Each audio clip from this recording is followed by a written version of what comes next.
present, and the Minnesota Senate Education Policy Committee will now come to order. Yeah, I'm sorry, Senator Abler. I know. Today we will be hearing Senate File 173. And Senate File 2565 in the Minnesota Department of Education will provide an update on the social studies standards and the health standards. As Senator Rest is making her way up here, I would encourage all the people in the audience to grab your souvenir copy of the Declaration of Independence that is available to you. It is in cursive, which is our first bill we'll be hearing. And I'm about to share with you 5 fun facts about the Declaration of Independence that you may not know if you can't. Oh my God, it's up there. Yeah, that's exciting. Well, Mr. Chairman, do you think I would possibly come before this committee unprepared? Maybe I should let you present this rather than me. But with that said, first of all, I want to draw attention to the unanimous declaration of the 13 United. And Senator Rest taught English prior to her time here in the Minnesota Senate, and she will be interested to know, fun fact, the word united is the verb, not a noun. Because they never assumed that necessarily that we would be the United States of America. We would be the states of America that we hoped we would become united. And so, fun fact number 1. Fun fact number 2, take time during the semi-quincentennial, the word of the day, the semi-quincentennial, the 250th anniversary of this amazing document up here, to know that the beginning, the first paragraph, when in the course of human events, the second paragraph, we hold these truths to be self-evident. Then it's followed by 27 grievances against Parliament and the King. And then the signatures. John Hancock, I asked 2 interns today if they could recognize his name, and both of them, I think one of them said they couldn't read John Hancock's name because they did not know cursive. And when John Hancock signed the Declaration of Independence as president, he said, I signed it so big so that King George III can read my name without his eyeglasses. And then when Franklin signed it, he said, now we must all hang together. We all hang separately. And when Stephen Hopkins signed it, he said, my hand trembles, but my heart is strong.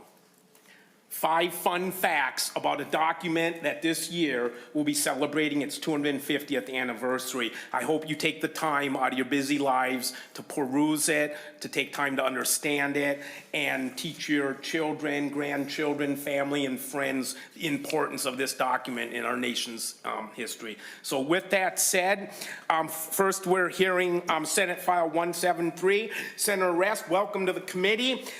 Senator May Quaid. I was hoping for the honor to put the amendment on if I could, Mr. Chair. Senator Abler, yes, do that. I would be honored to offer the amendment. Thank you. The A3. Okay, please move Senate File 173 before the committee. So moved, and then the amendment. Thank you. All those in favor, say aye. Aye. All those opposed? The amendment carries. Senator Rest, please begin with the A3 amendment and anything else that you'd like to add. Thank you, Mr. Chairman. It is an author's amendment, and I appreciate Senator Abler offering it for me. I'm going to start with even more fun facts. And Senator Cwodzinski and I have spoke at least briefly that when we retire, we could be a teaching team, because we go at some things exactly the same way. And certainly respect for the Declaration of Independence and the Constitution is one of them, even though I was the English teacher and he was a social studies teacher. This is the booklet that I hand out to children or anywhere else, any kind of civic meeting, that it contains both the Constitution of the United States and the Declaration of Independence. There's some, in terms of fun facts, there's some discussion about what was actually sent to King George. Was he sent the document with the names on it? Because we know that the names, even though they were known, they were anonymous at the time, and they were not added to the document until sometime in August. And John Hancock, indeed, was the very first one to sign it. It was published for the first time and printed, because there was differences between the printed and the cursive versions, although the cursive version was first, but the printed version almost happened at the same time. But it was published in full, guess where? In the London newspaper. The whole thing in the London newspaper that very same time. It was written by Thomas Jefferson, and a supporter of the Enlightenment. The ideas for democracy and the social contract came from John Locke and Tom Paine, and Adams and Franklin. The person perhaps with the best cursive handwriting, however, was George Washington. And why did people write then in cursive? Because they had the printing press. And it was a mark of an educated person, that they knew how to write in cursive. They knew that their writing was going to be taken seriously. And it was also a mark then of the educated and the aristocrats in any society. John Locke's contribution to both the Declaration of Independence and the Constitution was from his two treatises on government, notably the social contract. It was Washington and Franklin and Jefferson were not Christians; they were deists, and that reflected also the way in which our country was originally established.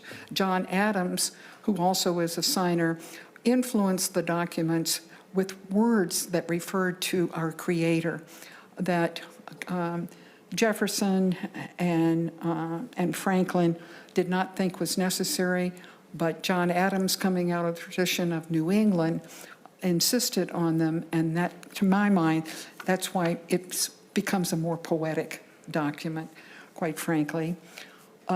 During the time of the Declaration of Independence, the cursive style, and there are a number of cursive styles. It started back in Egypt, millennials ago, thousands of years ago. The one that is used here, it's called copperplate, and it has elegant loops and circles and so forth. And it was first written in cursive by a man named John Maclack. But that first printed edition came on July 4th as well. Why did cursive fall out of favor? For one thing, the invention, modern technology, which some of us still today don't care for, but modern technology in the invention of the printing press diminished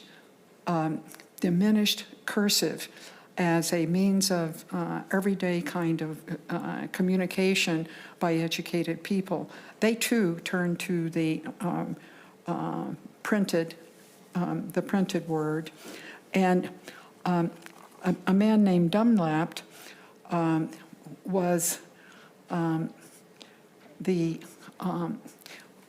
did the first printing itself on July 4th. 200 of those copies were done and distributed through the colonies. only 26 of those copies are known to have survived. It wasn't until August 2nd of 1776 that the names on the document of the Declaration of Independence were published, and indeed John Hancock was number one. Cursive remained the most, as I mentioned, most sophisticated documentation, and is so today, usually used by folks signing their name.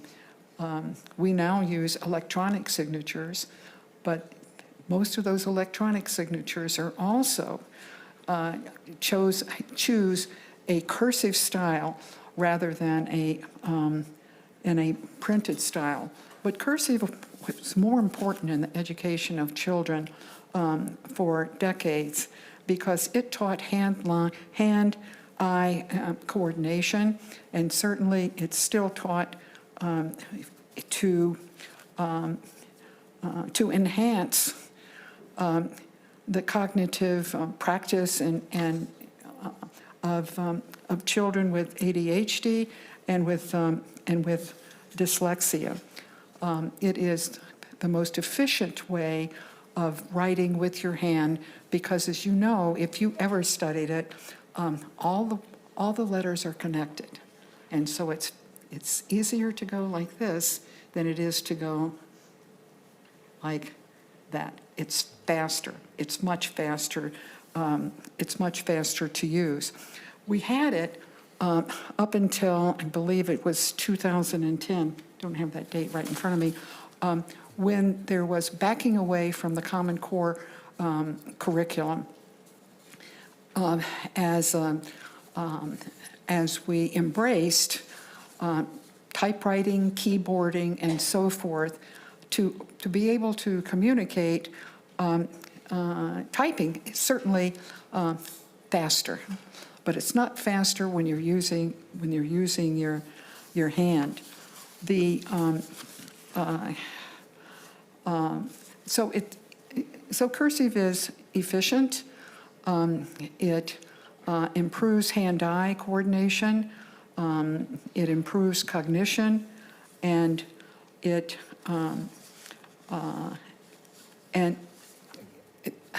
as things change, the Common Core curriculum got set aside. I believe again it was in 2010, but since that time, there's been kind of a backlash on it, and now 24 states require instruction in cursive. When Senator Cwodzinski and I first did this bill, I was primarily looking at reading it because I gave what I thought was, a really nice birthday card to my, well, he must have been 14 at the time, grandson. And it broke my heart. He handed it back to me and said, "Grandma, I can't read this." And I had to sit there and read to him what I had said to him and congratulating him on his birthday. That inspired me to look into why isn't cursive taught in Minnesota? And although 24 states now require both reading and writing, there are 6 or 7 other states that encourage local districts to do it at their own discretion. So children in the primary grades are beginning to be instructed once again across the country in cursive writing. There are there are a number of different ways in which to write cursive, and I would say that if you know how to write it, you can read it in almost any other cursive system that is used. I learned the Palmer method, which means that you have to practice it. You have to practice it just like you practice reading, just like you practice just like you practice math. And I will say I did better in success in cursive than I ever did in math. And the cursive, the Palmer method has, you have your sheet of paper, it's lines, and you do things called push pulls, and it's this kind of writing. And it gives strength to the hand rather than making use, as you do on the keyboard, of just your fingers. So you need to move your arm, have arm muscles involved in communicating. The other more common, or not more common, but the other common type is called Spencerian, but that is not the system that I use. And besides push-pulls, you practiced ovals, making ovals. And they all had to be at the half-line mark or below. And you had classes in it, and you had homework in it. My mother had a beautiful hand, is what we would say. And my brother's, not as good. Mine is better than his, but certainly not as good as my mother. Even as she wrote in cursive in the later years of her life, and she died at 87. So cursive is called, handwriting as opposed to printing, and it is it's difficult to start, but there are books and there are lesson plans, if you will, of how to become adapted, or an adept rather, to cursive. One of the more interesting projects ongoing right now is by the National Park Service, and they are looking for, if you happen to be competent in cursive, they're looking for you because they need translators. And they have, through the National Park Service, in partnership with the National Archives, they've started a project to invite people to who read cursive to participate in this 250th, I can't say that other words yet, 250th anniversary of the beginning of the Revolutionary War. And this is the people that they want, what they want them to do. They want them to translate the documents of Revolutionary War soldiers so that they are readable and available to Americans and those who care for us. And the documents are the applications for pensions. And certainly we all know how important pensions are to us. But the applications for pensions by the Revolutionary War soldiers that are really only cognitively available if you can read cursive. Interestingly enough, to me at least, the technology that is least able to do it is artificial intelligence.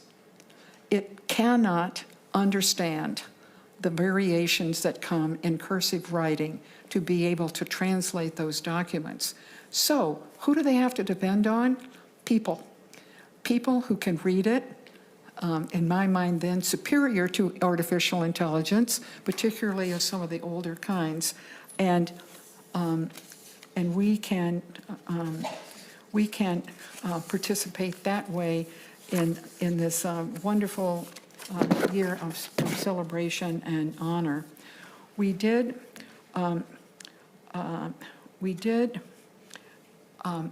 Senator Cwodzinski in the first bill that we put in, which is why we had the author's amendment, we asked for students to develop cursive handwriting skills. And it's probably going to be more other than signing your signature and making brief comments on a birthday card. More important that you be able to read it, so that when you look at the Declaration of Independence, and of course you can't, one of the characteristics of cursive writing is that it is very small, it is very precise, it is not big letters, it is small letters. However, there's a recent book by professor at Tulane University, whose name escapes me right now, that's called The Most Important Sentence Ever Written. And it is the sentence from the Declaration of Independence that reads, "We hold these truths to be self-evident." It's the second sentence up there, that all men are created equal, that they are endowed by their Creator with certain unalienable rights. There's actually, by the way, a dispute of whether it should be inalienable or unalienable, but unalienable won the day for the Declaration, and it is used. That among these are life, liberty, and the pursuit of happiness. That professor also makes a real big point of noting that the first word of that second sentence is "we." And where do we see that again? We see it in the preamble of the Constitution.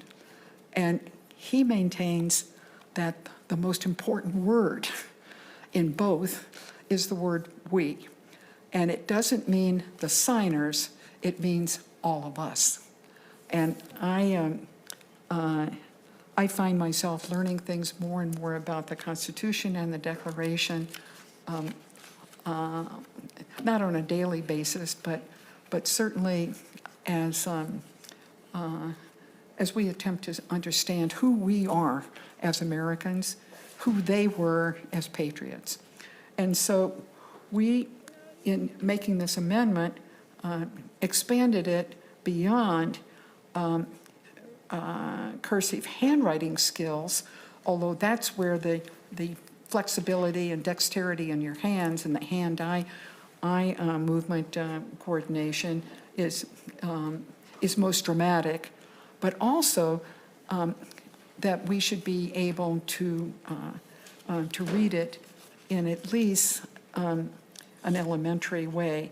So Senator Cwodzinski, in our discussion about this bill a couple of days ago, added the A1 amendment that we also teach the reading of it.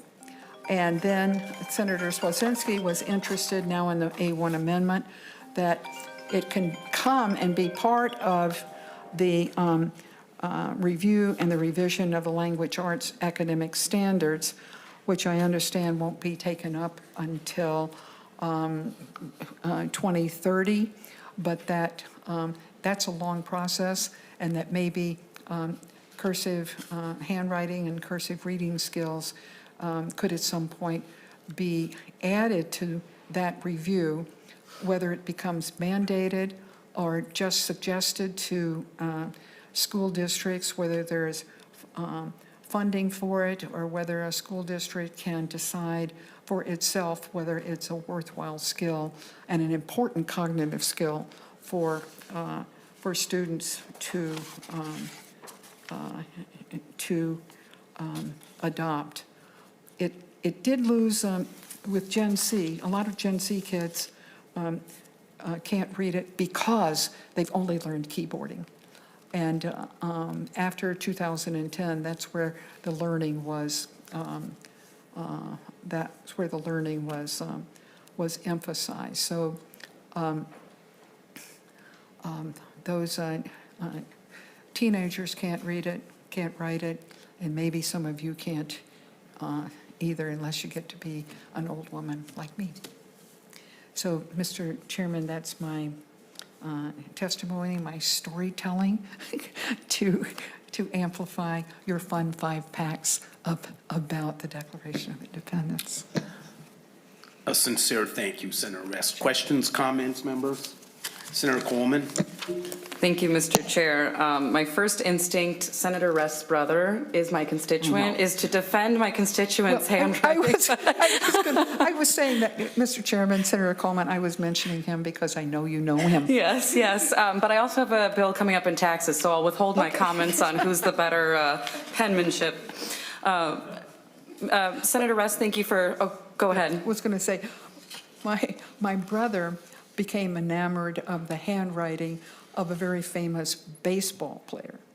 And he could write like him to a T. You would not know it wasn't this baseball player's handwriting. So, and we are obviously very, very, very enthusiastic fans of American baseball. Fun fact. Thank you for bringing this bill forward. I do think that it's a lost art. I'm a millennial and my sister's Gen Z. When she cannot sign her name unless she's just writing out the letters. And I think that's so sad for our students, that that's not something that they're being currently taught. I would just like, if possible, somewhere down the road to get information on what implementing this would cost school districts to make sure that it's not an unfunded mandate. I know there's room here for grants, but I'm just curious what it would actually cost.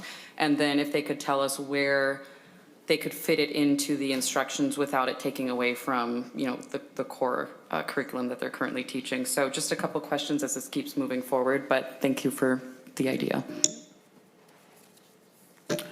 Senator Kunish? Senator Rest, I really like this bill. It is definitely a lost art, and I know plenty of young folks that can't read cursive writing, which just always blew my mind. But sort of in response to the questions, I remember as a teacher, this cursive writing used to just sort of be its own entity, though it could easily be incorporated into language arts or English or something like that. And cursive writing actually used to be on the report card. We used to have to grade them on their cursive writing.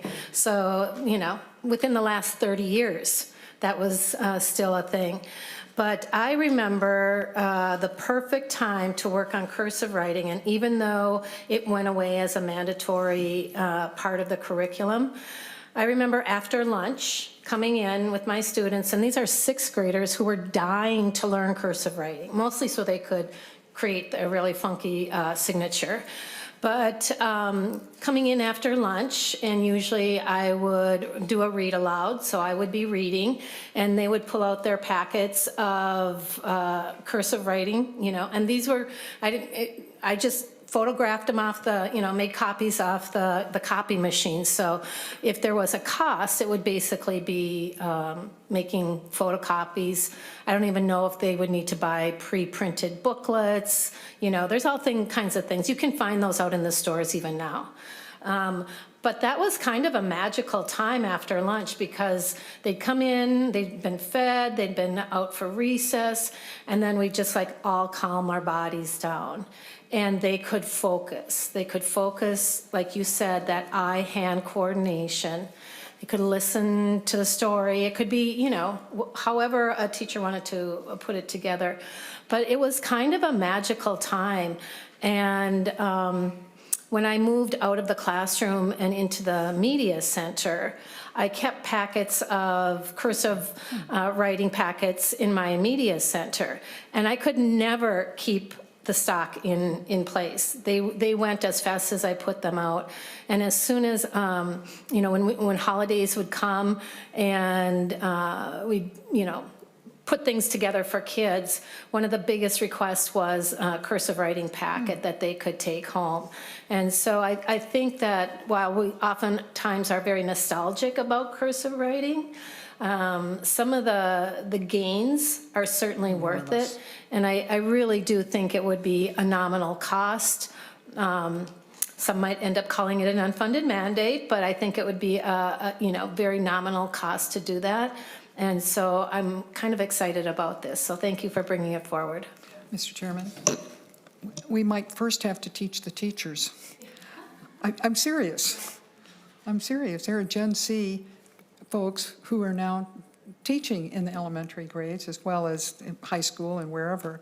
But it certainly is, I think, a very low cost. What it requires is discipline and practice in order to be in order to be competent.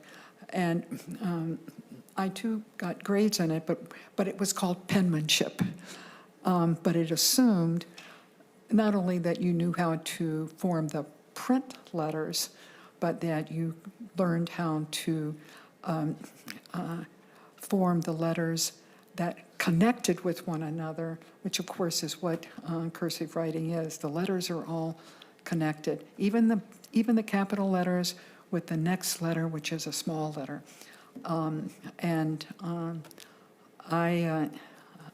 think it's, again, thank you for saying that you also believe that it improves some cognitive abilities for children in a way that is fun for them because they can see their own improvement. They don't have to be told their improvement, or they're graded, but they can see it in themselves because it is related to how much they practice it. And then the surprise comes when they find they can also read it. Senator McQuaid. Thank you, Mr. Chair, and Senator Russ, thank you. I want to share a brief story with you. So I did a town hall at my high school late last fall. And it was about school safety, but we got onto a little bit of a different topic. And one of the panelists was a school administrator, and he just made an offhand remark. He said, well, if I had it my way, we would go back to pens, paper, and books. And the students stood up and started cheering. Like, you would have thought a celebrity came into the auditorium. There were 200 students all standing and cheering. And what your bill is bringing up for me is that I do think that there is whole segments of our education system right now where we have traded in ease for something that's really important. You talked about connecting letters together. That's really important for kids with dyslexia, right? That's seeing that whole world or whole word. But the hand-eye coordination, certainly for retention, for summarizing. It's easier to type verbatim than it is to write verbatim. We tend to summarize when we write. And even keyboarding, that is being lost because we're seeing a lot of kids swipe, right? You swipe to complete the word, or you're just scrolling on a thing. And so I think there are whole elements of brain development and education that we're slowly chipping away at because we think, well, it'll be faster to administer this test on a computer, an iPad, but actually what was gained by the student writing things down, filling in a Scantron, being able to work out a problem with a pen pencil. So I appreciate you bringing that, and I think this really speaks to a broader look that we have to take, and the creep of technology into education in places that it actually, we might not need it, and this is one of those places. So thank you for your bill. Thank you. Senator Abler. Well, thanks. I appreciate the bill. I'm glad to be a little help. I got C- in handwriting in grade school, which is why I went into healthcare. Thank you. Members, anybody else? Thank you, Senator Rest. Everything you said, spot on.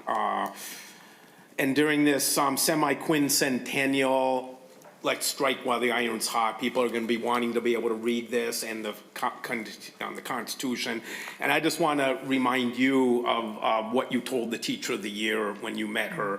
And I think you illustrated this perfectly during your testimony, that you want on your gravestone one word and one word only, and that was the word teacher. And so thank you for telling that story to the Teacher of the Year, and for me to be in that space when you were telling that meant the world to me. So anyways, any final comments, Senator, before we Well, lay it over just for possible inclusion? one final comment about the relationship of students and teachers. My mentor died a few weeks ago, and he was 96, and I've known him since I was 15. And one of the greatest things that happened to me in recent years is that that teacher would send commentary to me and ask me to edit it. Imagine that. It was just sent me into the clouds. Thank you. Thank you, Senator.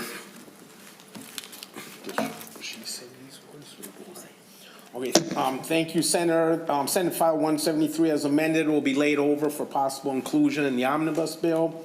Next up is my bill, and Senator May Quaid, you'll be chairing. Thank you, Mr. Chair. So Senator Cwodzinski moves Senate File 2565 before the committee. And as you make your way up to the table, Mr. Chair, I believe you have an A2 author's amendment. Would you like to move that amendment? Senator Cwodzinski offers the A2 amendment. All those in favor say aye. Aye. All those opposed? The amendment is adopted. Senator Cwodzinski, to your bill. So last year, a group of people came up to me with this idea to make our diplomas more personal, more personalized than just a carte blanche, everybody receives the exact same diploma. And it was a civics seal that students like these two, like the student that had to leave evidently, that's interning today, or shadowing us today, that like the two students that we met with earlier today, whatever they were talking to us about, that they're above and beyond the rigors of the classroom. And just a couple side comments, because I know I'd much rather hear from these students, but we spend, for every $50 we spend on STEM education, we spend 50 cents on civics education. And today you heard Senator Rest and I talk about the Declaration. We're going to be talking a lot more about the U.S. Constitution in the coming years as we get ready for that semi-quincentennial. And so the civic seal would be on kids' diplomas as a seal of they went up above and beyond the requirements and rigors of a civics class at the high school. This bill has bipartisan support. The chief author in the House is Patricia Mueller, a member of the GOP.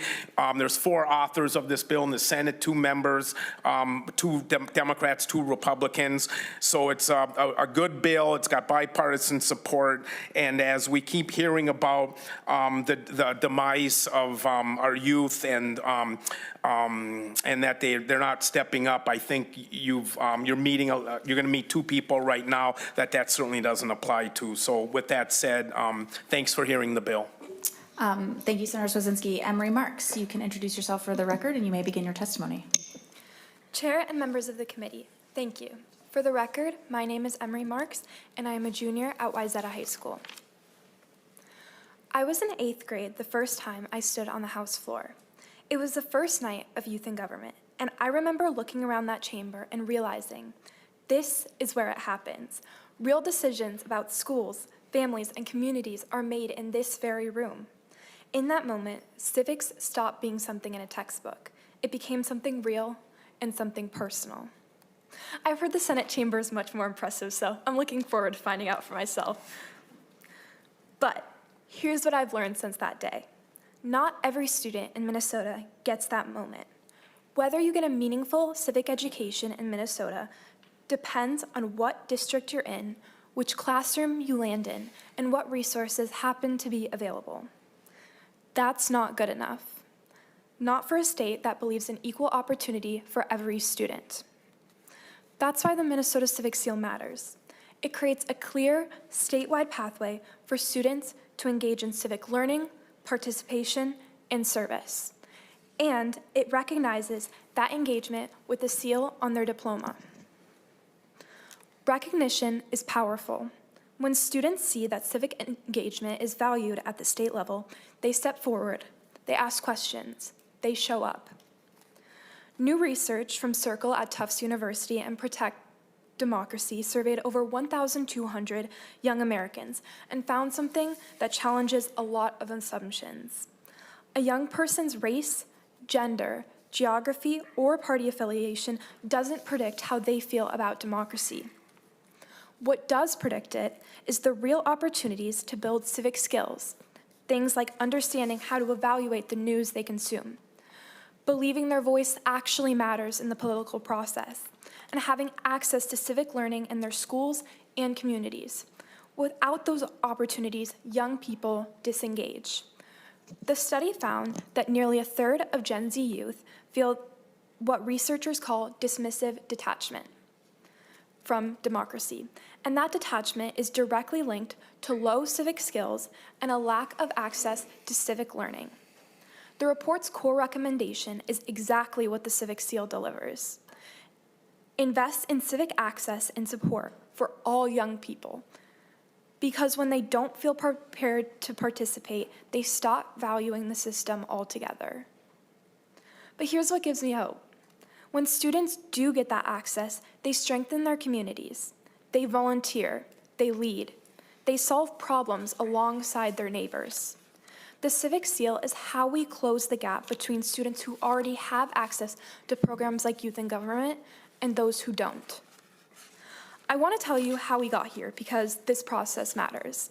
This summer, a team of students at the Center for Youth Voice came together to research how other states have implemented the Civic Seal programs. We studied New York, where last year over 4,500 students earned the Civic Seal last year in New York City alone. We also studied Kentucky, which started with 10 pilot schools and expanded due to strong demand. We looked at Nevada and Arizona. We pulled lessons from every model we could find. What we learned shaped the program that you see today. And Mary, a fellow student who is part of this effort, will walk you through the specifics in a few minutes. But first, I want to highlight two design choices that came directly from student input. First, we built a free online tool at mncivicseal.org where students can track their own civic journey. Second, we designed the program so that students support each other along the way. This isn't a burden on teachers or administrators. It's a resource for students who are ready to lead. We built a process where educators, community members, and students can continue to refine the program so that we are helping Minnesota students become engaged members of their communities. In a time where civic trust is fragile and polarization is high, investing in civic education is not optional, it is foundational. Recognizing students who engage thoughtfully and responsibly sends a message about the kinds of citizens Minnesota wants to cultivate. Civics gave me a voice and the confidence to be here today. The Civic Seal can give that same spark to students across our state. Thank you. Thank you so much. Wonderful testimony. Next, we have Mary Jensen. Please introduce yourself for the record. You may begin. Good afternoon, Chair and members of the committee, and thank you. For the record, my name is Mary Jensen, and I am a senior at Cretin-Derham Hall High School. I want to walk you through how the Civic Seal actually works and why it will make a difference for students like myself. The Civic Seal asks students a simple question: what do you care about? Every student begins by choosing an issue. Maybe it's mental health services at their school, pedestrian safety near campus, or the lack of youth representation that young people face. The program doesn't tell students what to care about, it gives them a roadmap and guidance for turning their concern and voices into action. From there, students build across 5 different categories. The first is democratic engagement, which is participating in government processes. The second is civic knowledge, understanding how laws and systems work. The third is media literacy, evaluating information responsibly in a world where misinformation can spread faster than facts. The fourth is community service, which is showing up for your neighbors. And the fifth is bridge building, learning to work with people who see the world differently through structured dialogue, intercultural conversations, and peer mediation. When 69% of young people believe the nation is more divided than ever, respectful conversations aren't optional. They become essential to closing the gap between divides in young people today.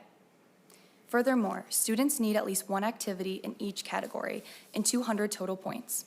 Activities can range from 10 to 50 points depending on the depth of the activity.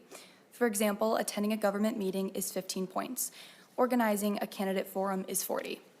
Students can choose from the activity menu that other high school students like myself and Emery helped create, or they can propose their own ideas if they want to. The core of the Civic Seal is the Civic Action Project. This is a hands-on project that produces a measurable outcome. Students map the change they are passionate about that is also connected to their issue, then then they take action. This might mean presenting research to a school board, launching a social media campaign, or advocating for a policy change.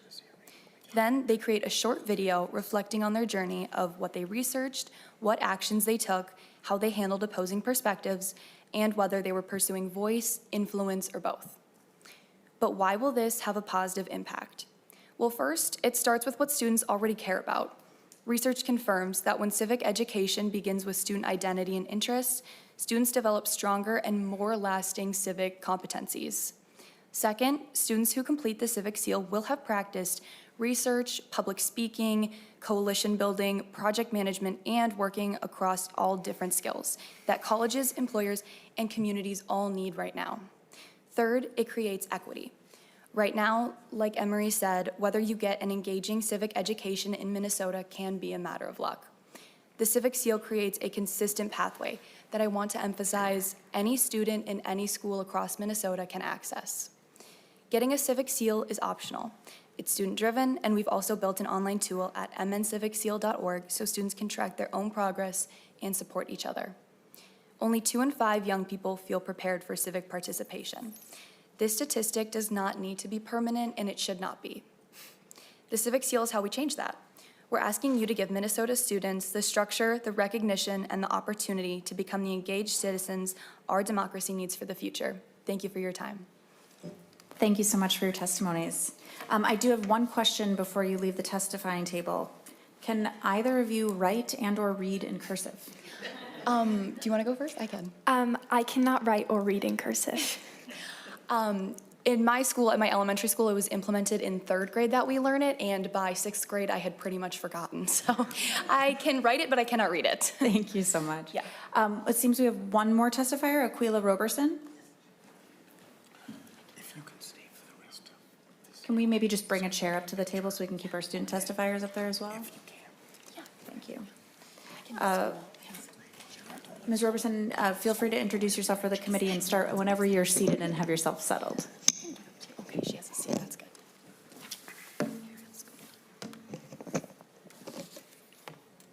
good. Dr. Robeson, isn't it? Yes, yes, Dr. Robeson, please introduce yourself for the committee. You may begin. Thank you. Good afternoon, Madam Chair and committee members. I have to go after these students, oh my. I am Dr. Aquila Roberson, Policy Director at Education Evolving, an organization that promotes transformational, student-centered designs for learning. Thank you for this opportunity to testify in support of Senate File 2565. Recently, Education Evolving published recommendations for more student-centered assessments in Minnesota, inspired by interviews with more than 70 students, parents, teachers, administrators, and researchers. One key recommendation: launch a badging system that enables students to demonstrate mastery of state standards and other skills through relevant, real-world experiences. SF 2565 is an encouraging step towards reimagining how we define, recognize, and honor student learning, providing enriched educational journeys where students are prepared for productive citizenship, making impactful contributions that will help fortify communities. Seals or badges, different in name only, reflect an extensive spectrum of student learning, creating clear and equitable bridges to post-secondary educational opportunities and career pursuits. Ultimately, this helps students see their progress and excel holistically. Not to mention that the working group established by Senate File 2565 would include not only civic educators and experts, but high school students. Another way to ensure that this framework reflects the voice and needs of those being served. This provision further aligns with our recommendations. Dr. Mae Jamison once said, "The future never just happened, it was created." This bill allows our students, families, educators, civic leaders, and our business community to be more intentional and helping to prepare our current and future leaders, our students. Thank you. Thank you, Dr. Roberson. Members, questions? Senator Abler. Well, thanks. I wasn't paying a lot of attention to this bill until today, but I think there's some real merit in it. I know we talked about the economy. There's a recovery. It's a K-shaped one. There's the ones that go here and ones that go down there. I think education is at risk of becoming K-shaped. And so some of the students that are really interested in rigor and, I mean, you got the people that need extra help to read and do math and all that, but some of the students, I remember I visited a school a decade ago, and the principal was in there, just a really great guy, just down the road here. He said, teach to the top, draw them all up and give them affirmation for being engaged. And we did a charter school a long time ago, and part of the goal that I had there was that the students who were, really comfortable in their work would actually help some of the others to kind of be encouraged to come along and again, reach higher and challenge themselves internally. So this is a piece of that. And so I think aside from, people go like, oh, what's that? I think we need every tool we can get to keep the engaged kids engaged, students, and draw the other ones along to make them believe in themselves, and maybe they would even be so excited to work on something, and that might draw them back to school, especially in a time when we're losing some of our electives. So anyway, I just wanted to offer you that encouragement. So thank you very much. Thank you, Senator Abler. Members, any other questions? Okay. With that, Senator Cwodzinski moves that Senate File 2565 as amended be recommended to pass and refer to the Committee on State and Local Government. All those in favor say aye. Aye. All those opposed? The ayes have it. Senator Cwodzinski, you are on your way to State and Local Gov. Next on our agenda, we will have presentations from the Department of Education. Bobby Burnham, if you want to make your way to the testifier table.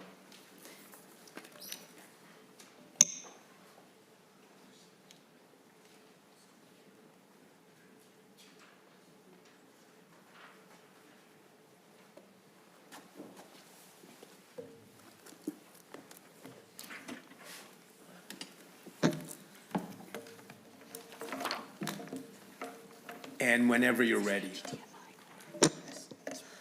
Good afternoon, Chair, committee members. I am happy to report that being in my mid-60s, I did learn cursive, and I still use it as well as read and write with it. So thank you for having us today. We're here today to share quite a bit of information regarding academic standards, social studies, health standards, and progress on ethnic studies. Just wanted to highlight the point that as we go through standard revisions, that valuing people and the feedback from Minnesotans is key to the development of our academic standards. I'd just like to take a few minutes to provide an overview of the academic standards review process.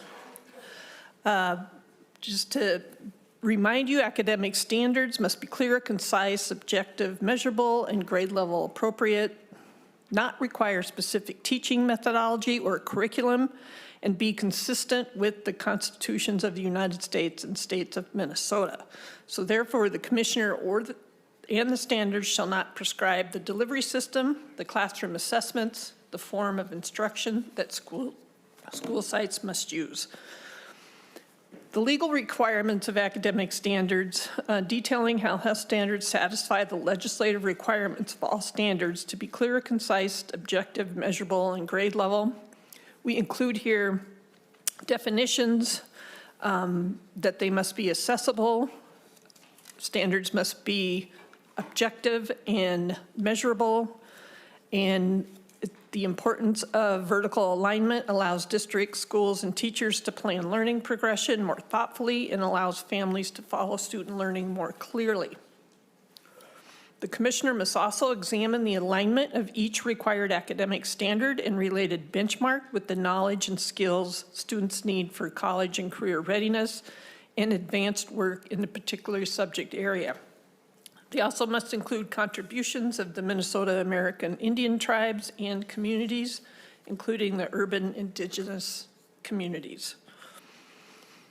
Again, The requirements for all standards committees require the advice from at least the following stakeholders: parents of school-age children and members of public throughout the state, educators, currently serving members of local school boards and charter school boards, faculty teaching core subjects in at post-secondary institutions, representatives of the Minnesota business community, representatives from the Tribal Nations Education Committee and Tribal Nations, and of course, input from the Minnesota Youth Council. Standards and benchmarks set expectations for achievement of students at each grade in math, arts, science, language arts, physical education, social studies, and health. They provide a progression of learning as well as define the requirements for credit in courses required for graduation.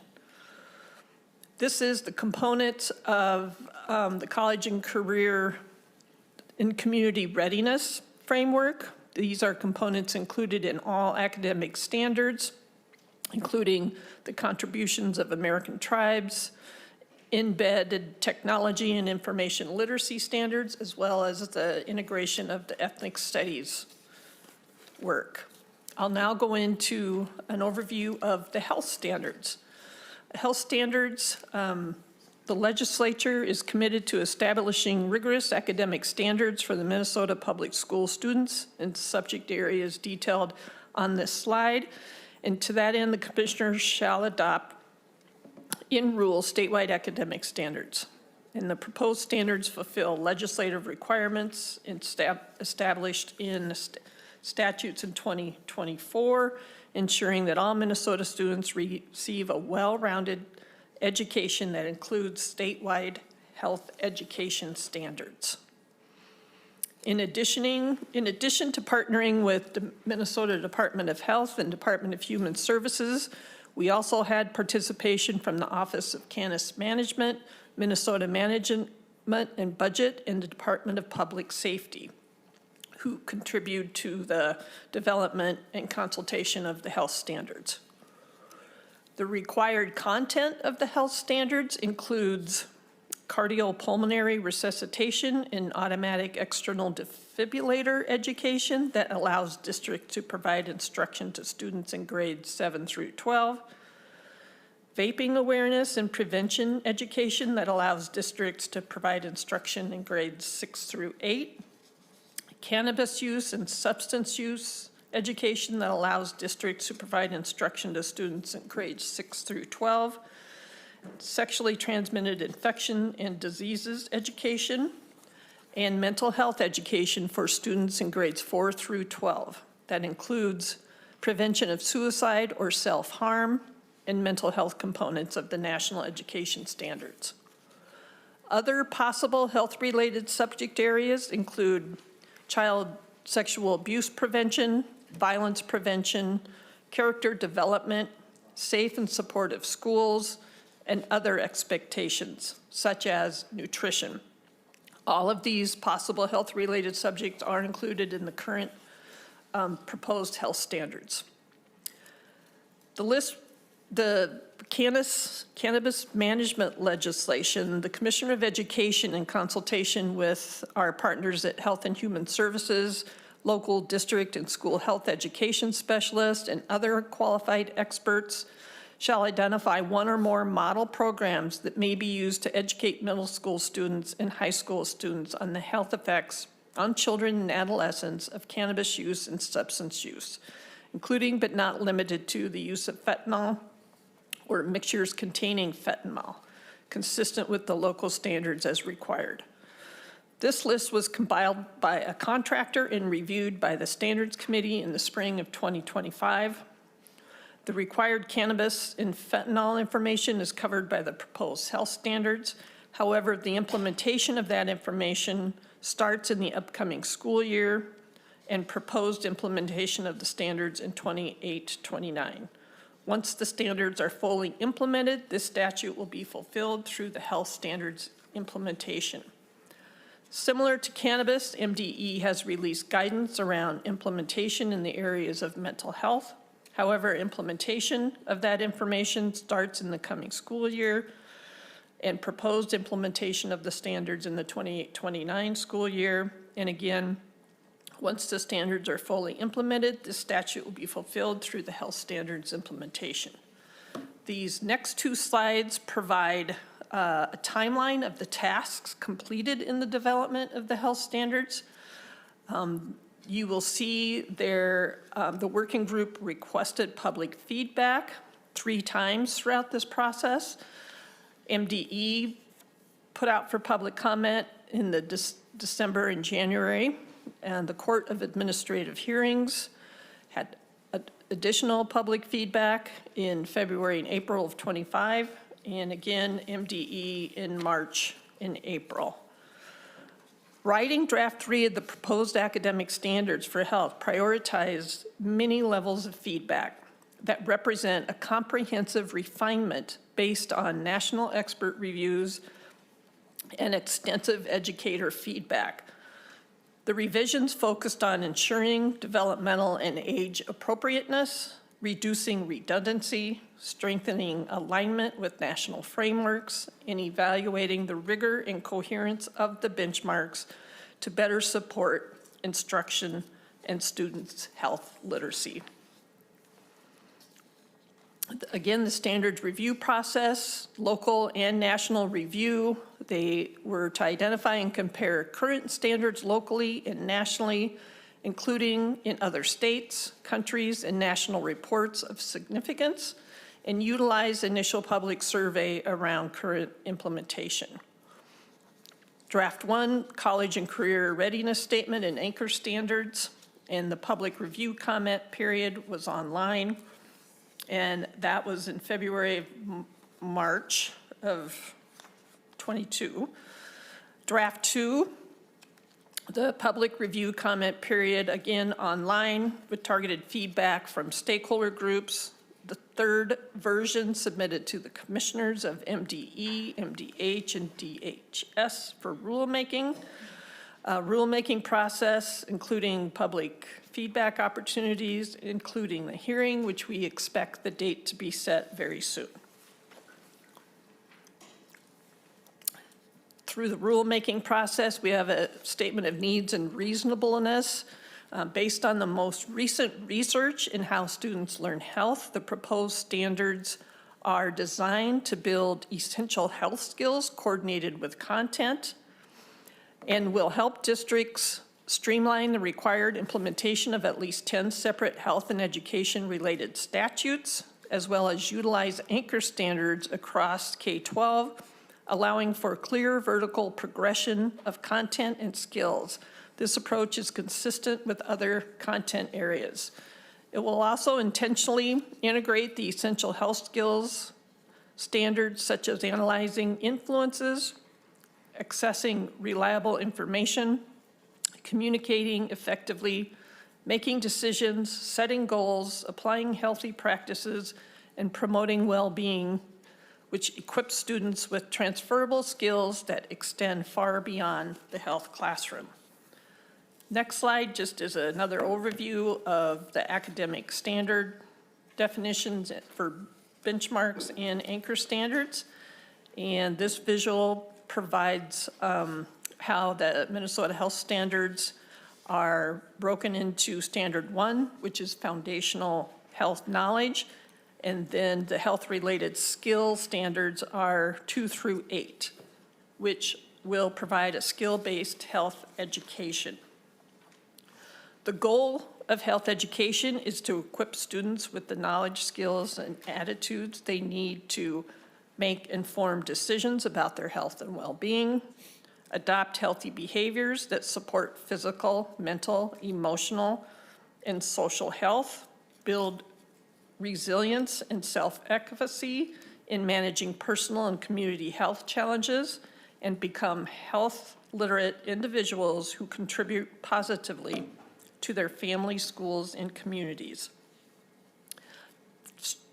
The functional health knowledge, which is standard 1, provides the what or the content, while the skill standards 2 through 8 will provide the how, the behaviors and the abilities students need.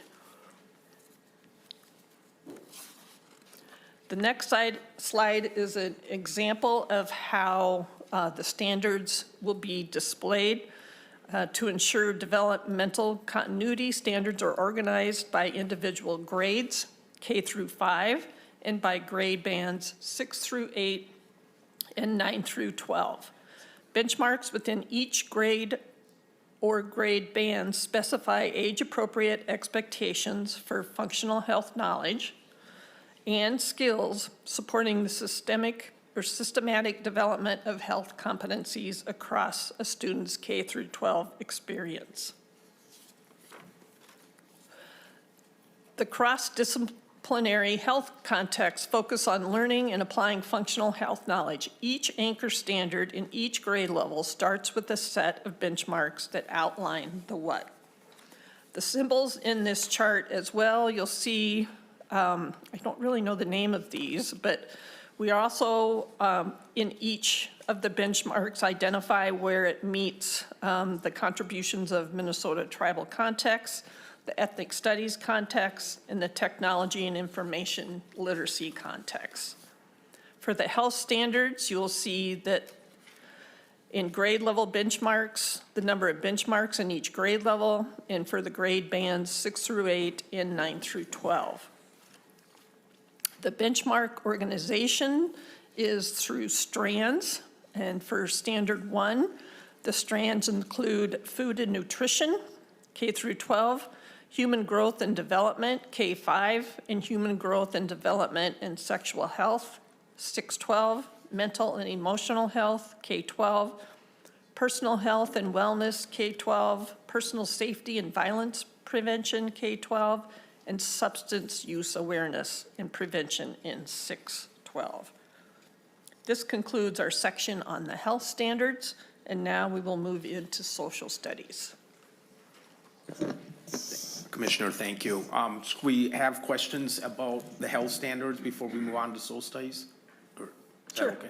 Members, any questions about the health standards or anything?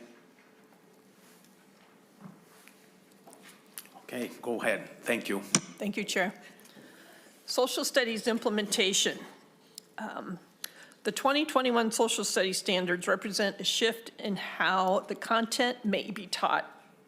The shift prioritizes and centers student inquiry, emphasizes disciplinary literacy, and indicates that K through 8 is fully interdisciplinary. That means no identified lead discipline, as well as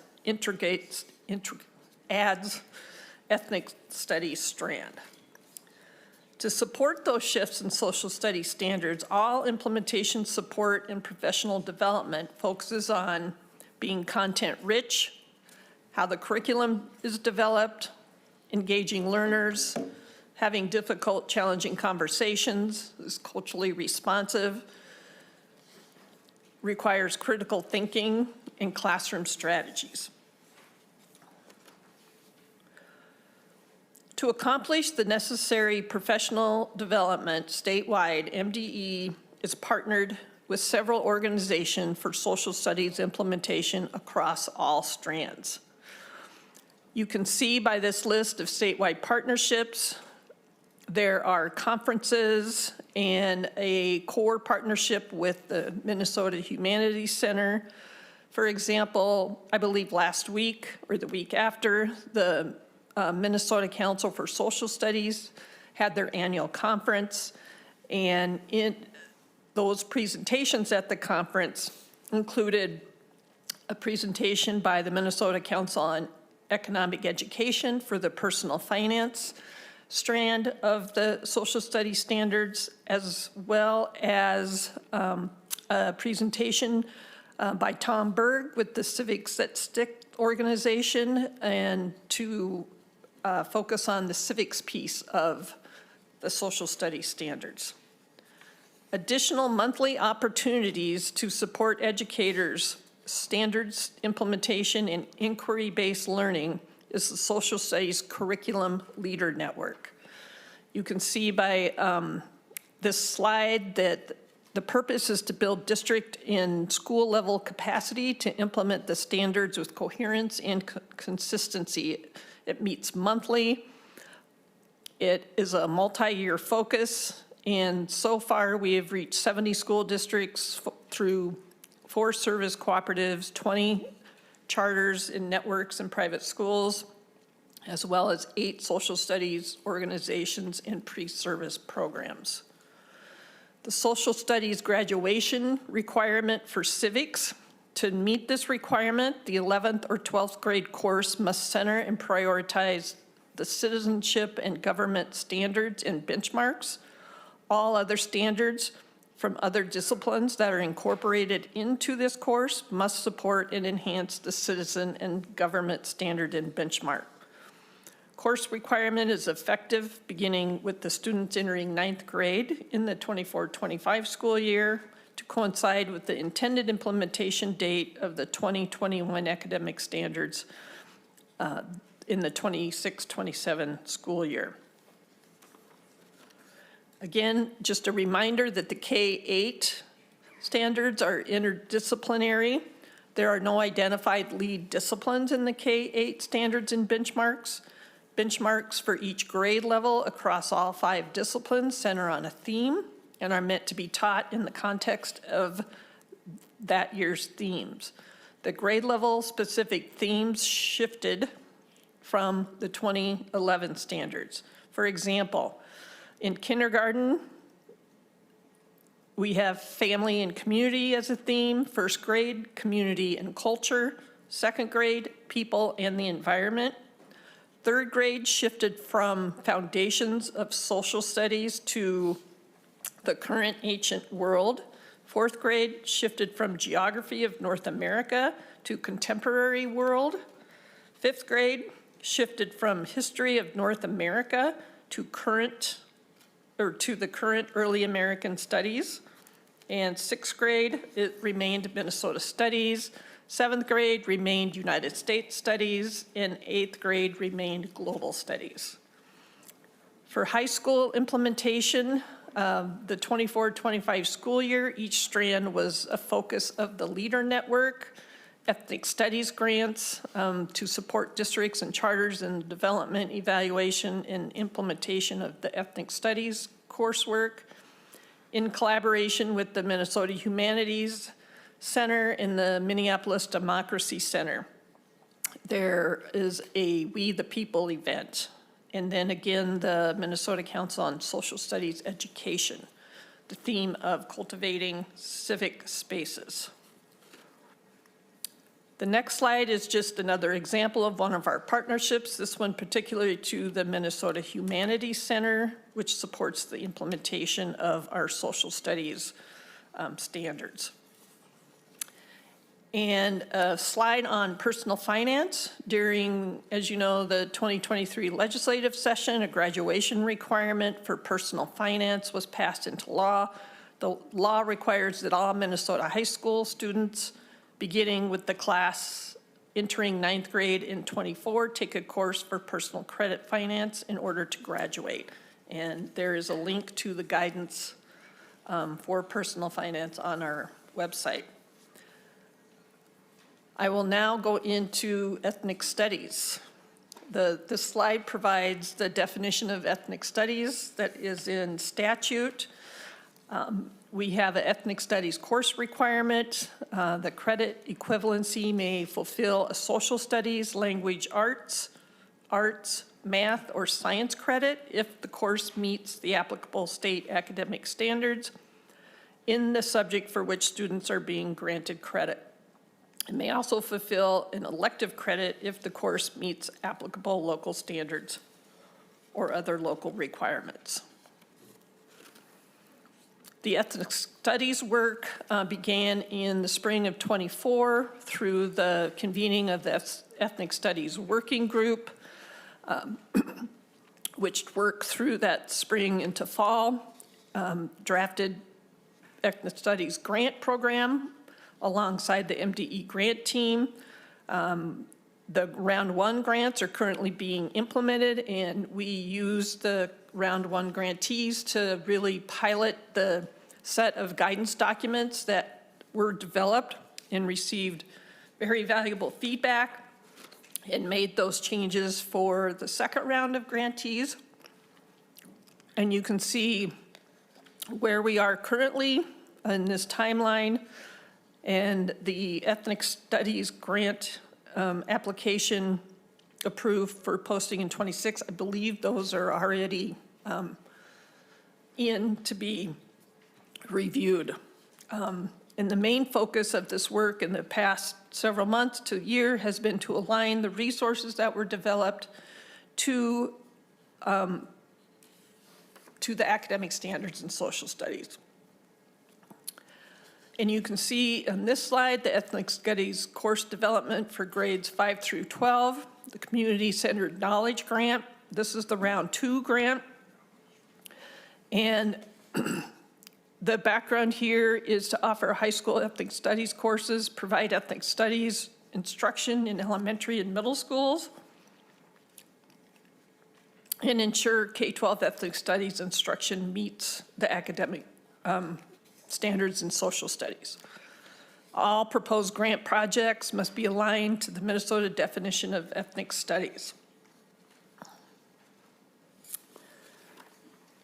The grant will provide 3 levels of support: inter-district collaborations, district-level applicants, and school-level applicants. And that is all I have for ethnic studies. And that's the end of my slide deck.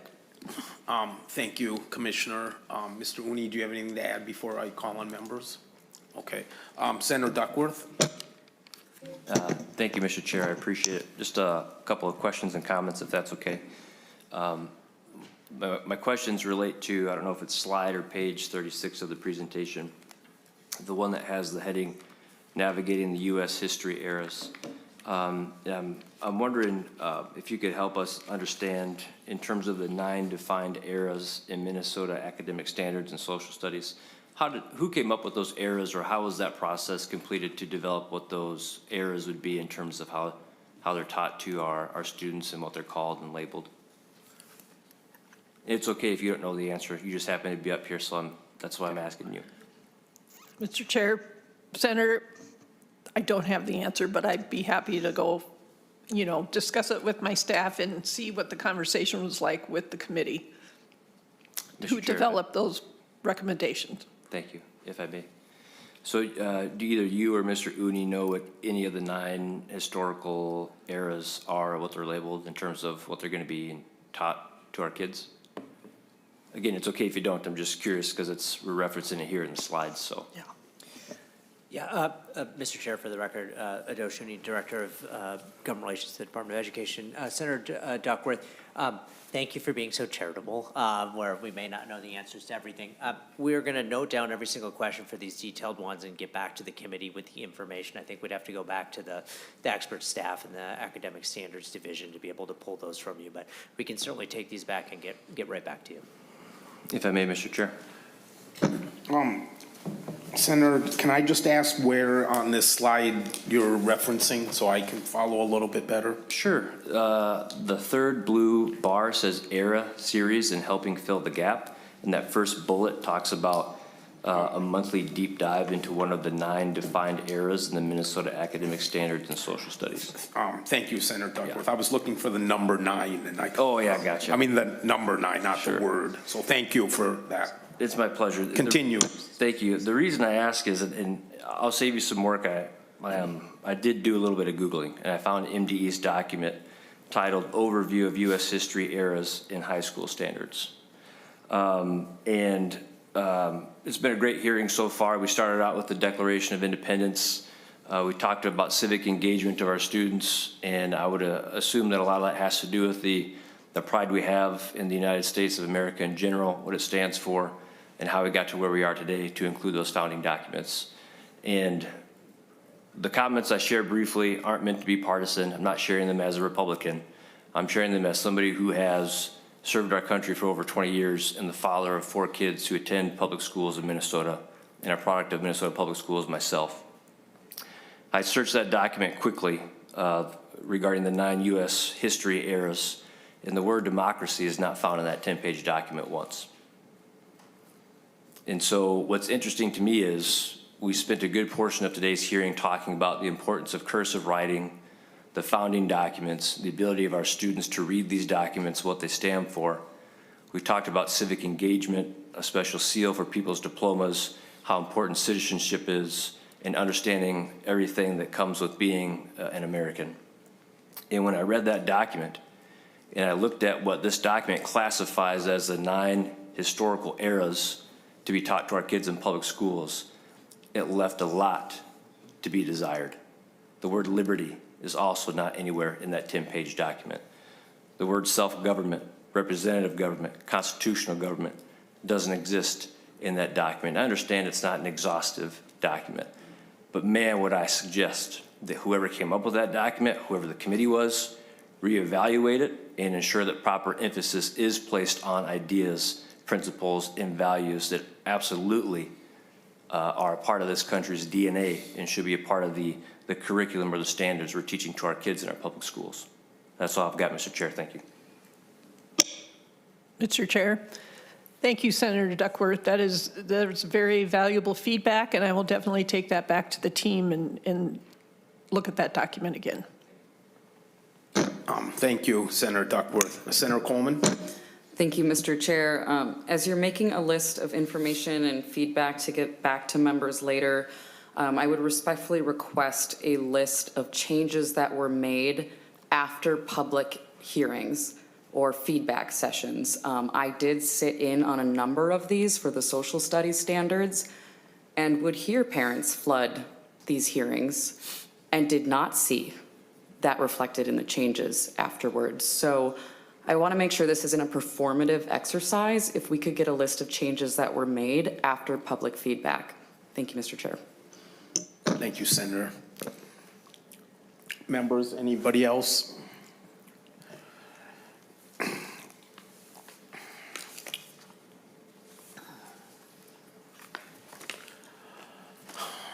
Thank you for coming in today. I have one comment back to the health standards.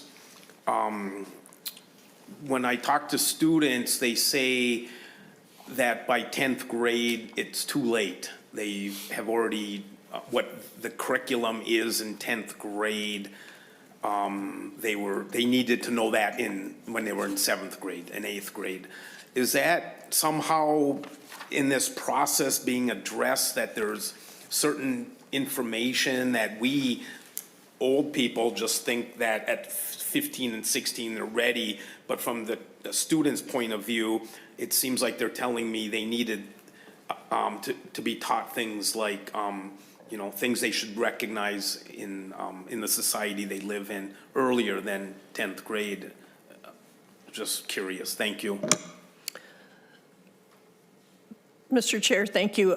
I do believe that that was addressed because we had several students who provided feedback as well as served on the standards committee. And age appropriateness was definitely addressed as a priority area. And the versions from version 1 to the final version had a high level of revisions due to the public feedback we received. Thank you. Senator May-Quade, sorry. Thank you, Mr. Chair. I'm going on either slide or page 14. It's other possible health-related subject areas. I, for the life of me, cannot remember if we strengthened the child sexual abuse prevention law. I know it was a may before, and I'm not sure if it's now a must, but can you just talk a little bit about what that, is that potential development, or that is being developed and it is being implemented? Can you just talk a little bit more about that? Chair, Senator May-Quade, I don't have information on that today, but can certainly get back to you with that. Thank you. And could you just overall, just the grand scheme, the philosophy, the we worked really hard, this committee and Ed Finance on the last 3 or 4 years of, making sure what we felt the average citizen should know on receiving their high school diploma. And it seemed like there was a missing in the with respect to personal finance and civics and ethnic studies. And there was some pushback from, the school boards and the administration. And I'm just wondering, from administrators, not the department. But I'm just wondering how you're feeling in your gut of how that is going overall. If you don't mind sharing, we'd like to hear about that overall, and thank you. Thank you, Mr. Chair. I would say that we are confident that the set of social studies standards have done a very good job at integrating those areas you just mentioned, personal finance, ethnic studies, where it is, not a set-alone set of standards, but they're integrated within all the social studies standards. And I know that as the standards team at MDE is taking a much more direct and intentional, using a different framework on planning the 4-year implementation of a new set of standards and being very intentional around listening to schools around what the support needs to look like. So I feel confident and positive right now where we are with the social studies standards implementation. That's not to say we aren't going to have some hiccups, but I think overall we're headed down in a good direction. That's music to our ears on this committee. So thank you. Any final comments or thoughts or nuggets of wisdom? Mr. Uni, you didn't talk about your Cursive experience, just FYI. Heard from everybody today but you. Oh, okay, Mr. Chair, members, Adosh Uni again, Department of Education. I learned Cursive. I still sign my name in Cursive. My son signs his name in Cursive and in regular script. So it's nice to see that he's learning Cursive as well. I don't know about his fluency in reading Cursive and fully writing in Cursive, but he has shown that they are teaching at least a little bit in school. I don't write in Cursive anymore on my little e-ink reader, but I think if I practice a little bit, I could take it up again. Commissioner, any final thing you want to add or share? Mr. Chair, I was also a kindergarten teacher, so my printing is quite good too. So I'm have it covered. Okay, on Wednesday, we will hear Senate File 2540, Senate File 3685, and a presentation from the Board of School Administrators. Before we say goodbye, I do want to echo the concerns that Senator Duckworth brought up about the lack of certain concepts and phrases in the standards. I hope that the social studies teachers out there will make them part of the teaching day. So thank you, Senator Duckworth. Mr. Chair. Senator May-Quaid. Thank you, Mr. Chair. That was close. Yeah, I was. I think Era 3 does reference freedom. I don't know if that's close enough to you for liberty, but it does exist. We are adjourned.